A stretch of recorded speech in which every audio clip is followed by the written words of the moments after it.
Hi friends. അപ്പോൾ ഇന്ന് ചോറിനോട് കഴിക്കാൻ പറ്റുന്ന ചെറിയൊരു റെസിപ്പി പറഞ്ഞുതരാം. അപ്പോൾ ഇത് എണ്ണ ചൂടാക്കി അതിൽ 4 വറ്റൽമുളകിട്ട് ആ എണ്ണയിൽ തന്നെ 2 പപ്പടം പൊരിച്ചെടുക്കണം. എന്നിട്ട് വറുത്ത് വെച്ചേക്കണ വറ്റൽമുളക് ലേശം ഉപ്പും കൂടെ ഇട്ട് നന്നായിട്ട് ഞെവിടിയെടുക്കണം, നന്നായിട്ട് പൊടിക്കണം.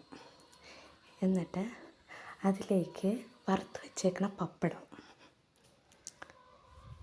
നന്നായിട്ട് ഇളക്കണം. അതിൽ ഇളക്കി എന്നിട്ട് അതിലേക്ക് സവാള അല്ലെങ്കിൽ കൊച്ചുള്ളി ആയാലും നല്ലതാണ്. എന്നിട്ട് വറുത്ത് വെച്ചിരുന്ന എണ്ണയില്ലേ, ആ എണ്ണ ഇത്തിരി ഇതിൻ്റെ അകത്ത് ഒഴിച്ചു കൊടുക്കണം. എന്നിട്ട് നന്നായിട്ട് മിക്സ് ചെയ്ത് ചോറിനൂടെ കഴിച്ച് നോക്കിയാൽ സൂപ്പർ ടേസ്റ്റാണ്.